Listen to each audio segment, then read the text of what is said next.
We're going to take a deep dive into the IPO market. It's a market that's hotting up quite a bit. In fact, next week there's the Burger King IPO that's opening up, and December, not just December, 2021 has a slew of new IPOs. So we're going to try and understand how to invest in IPOs, what should one keep in mind while investing. We'll also analyze whether IPOs have actually made money for investors in 2020 or not.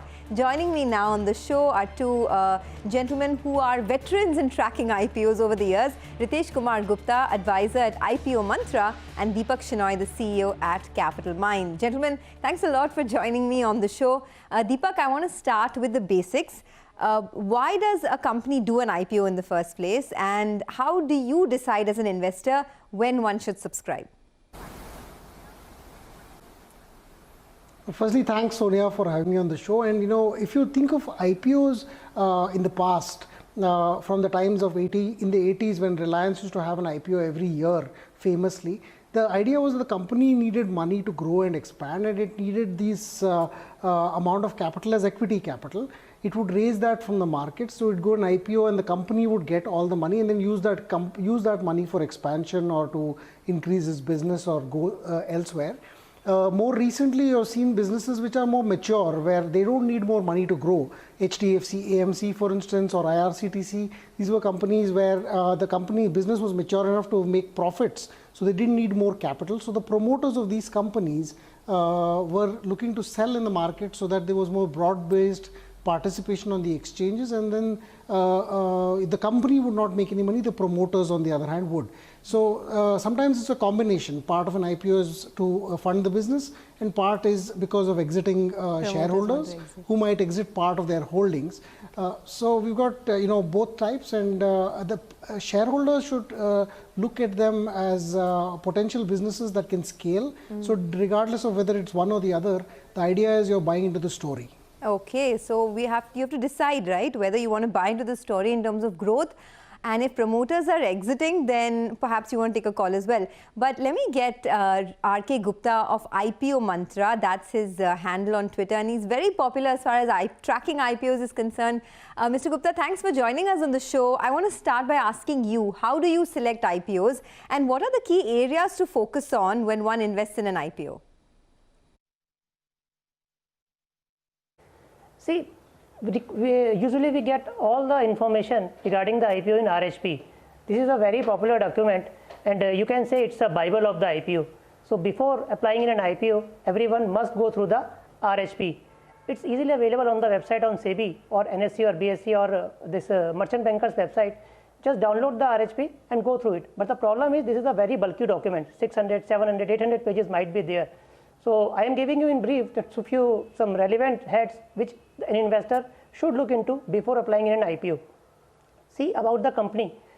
Before applying into IPO, go through this important head. You will get all the relevant information about the company, about its business, about its its segment, what is actually do, core segment. Everything will be there.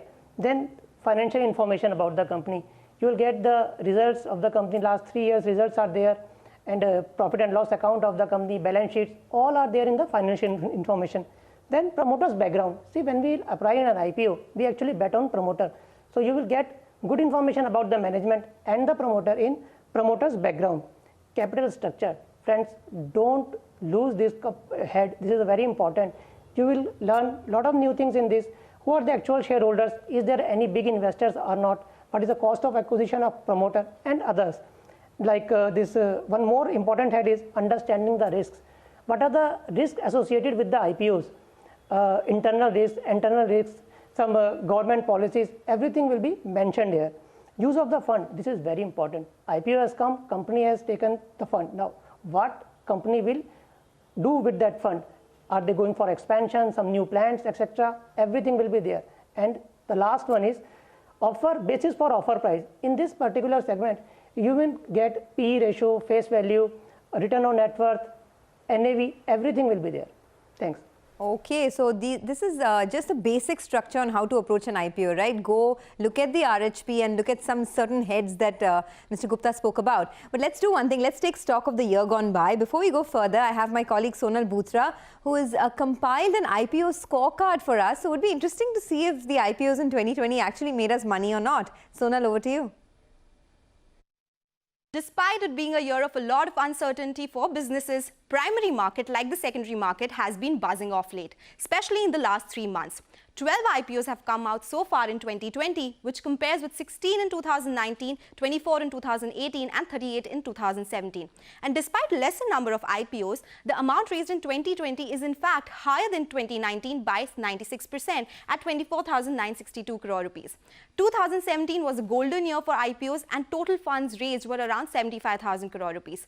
But let's now focus on this year, which has been quite unusual in a lot of ways. The year started with SBI Cards IPO, which saw massive subscription and is the biggest IPO of the year, but it listed at a discount due to weak market conditions. But come September, a lot of IPOs came to the market and saw huge listing gains. Some of them like Route Mobile, Kimcon Speciality, Happiest Minds saw listing premium of more than 100%.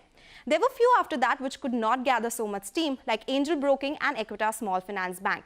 The latest one, that is Gland Pharma, also opened with good listing gains of around 16%.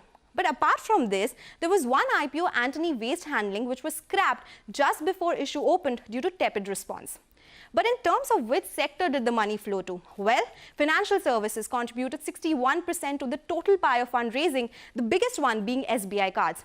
Pharmaceuticals, supported by Gland Pharma alone, contributed to 26% of the total funds raised via IPOs, and this was followed by IT sector, where total fund raised was around 3%. The rest was contributed by chemicals, telecom, and shipbuilding. But now the street is also looking forward to big IPOs that are lined up. 29 companies have SEBI approval to issue an IPO, and 6 companies have filed DRHP with the SEBI and are awaiting approval. The important ones are Bajaj Energy with a size of 5,450 crore rupees, Barbecue Nation, this one was refiled, Kalyan Jewelers, Burger King, which is just upcoming, and lastly, Shriram Properties. Okay, that's making us hungry, right? Both Barbecue Nation and Burger King are going to be hitting the street with their IPOs very soon. Burger King, in fact, next week itself. But it's time now to get some of your queries, because I notice many of you are writing into us. So let me get some of them on board. Harish writes into us. He wants to know, why is the IPO allocation quantity poor for so many companies? And there's another one. In fact, we have Nilanjan Biswas, who wants to know the parameters for IPO allotment. Now, this seems to be the most popular grouse, the fact that, you know, although you apply, you don't get as much allotment. So what are the parameters? So let me go one by one. Mr. Gupta, I want to start by asking you about Harish's query. He wants to know, why is the quantity allocated in IPOs poor for so many companies? This is a simple demand and supply rule. In fundamentally good companies, you see there is huge demand and the supply is quite less. So it's quite natural. If you are applying for 1,000 shares and this oversubscription goes 100 times, then you will get only 10 shares. So this is very simple. In fundamentally good companies, it will subscription will always go high, which will be huge, and you will not get desired allotment. So, but in some cases, you even don't get any share. But sometimes you will get very tough. It's very tough, really. What about you, Deepak? I mean, Nilanjan wants to know, what are the parameters? I mean, how do they decide who gets how much in the allotment? So, you know, there's a formula that's been evolved over the years, Sonia. So, one of the things that happens is you have to figure out which segment of an investor you're in. A retail investor is an individual or an HUF who invests less than 2 lakh rupees. An HNI is someone who invests more than 2 lakh rupees, and qualified institutional buyer is typically a mutual fund, insurer, FII. There's separate allocations for each one. So you typically have something like a 35% retail allocation. That means 35% of the IPOs allocated to retail. The remaining is allocated to HNI plus qualified institutional buyers. So if you're a retail buyer, so you can invest only less than 2 lakh rupees. What happens is this is all the retail investors are put together, and then they form the retail demand. So if it's a 100 crore IPO, okay, let's take a 1,000 crore IPO. 350 crores, let's say, is reserved for retail, but retail invests, say, together added up about 5,000 crores. That's a 10-15 times subscription. What do they do? So the idea is to optimize for the number of shareholders. That means they try to give everybody at least one lot, and one lot is typically 15,000 rupees. So, sometimes the best allocation you'll get for a really heavily outsubscribed IPO is one lot, which means you'll get only 15,000 rupees worth of shares, even if you have put in 2 lakh rupees worth of a bidding. This is basically optimized for the number of shareholders. So they don't care whether you've bid for 2 lakhs and somebody else has bid for 1 lakh. Both may get only one. And if there's too many of those, that's also decided based on a lottery, a random lottery. Okay. An HNI, on the other hand, who invests more than 2 lakhs, he's, they proportionate them. So if somebody bids for 10 crores and somebody bids for 1 crore, the 10 crore person will have 10x more chance of getting some allocation compared to the 1 crore person. So it's a formula based allocation, and that's why you tend to get very little for the shares, the IPOs where there's heavy demand. Okay, so for retail, it's pretty much a lottery, right? And for HNI, it depends on the amount that you bid for. Deepak, you've been doing IPO analysis for what, over 12 to 15 years now. Are there any reasons to not buy an IPO? To be fair, Sonia, I've got it wrong and right. Sometimes I've got it wrong initially and right eventually. We wrote once about the GMR Infra IPO. At the time, it was 400 rupees. I think there was a split after that. So the price went from 400 to 1,000. I didn't like the IPO for multiple reasons. Sometimes the problem is the books don't look good enough to support longer term growth valuation wise, and you feel there are headwinds in the long term. But sometimes the IPO itself will list at a pop because there's so much good sentiment in the market. The price went from 400 rupees to 1,000, and then of course it went down to sub 50 rupees eventually. So sometimes IPOs may not make sense for a long-term investor, but may be good for a short term. It's more liquidity driven. Sometimes you should not buy an IPO where you don't understand the business. A lot of times people invest because somebody else tells them there's an IPO and you should invest in it and so on. But if you don't really understand the business, the core underlying fundamentals of it, and you don't subscribe, you don't really get it, that would be more of a speculative bet. And I don't think especially if you're getting only one lot, the idea is to just speculate too much on it. It's better that you understand the business and then give it a few quarters to be able to demonstrate that performance, because sometimes IPOs are dressed up, in the sense companies show profit for 2-3 years and only then after IPO start showing losses. Okay, so what I want to do is be careful about those as well. And finally, of course, corporate governance.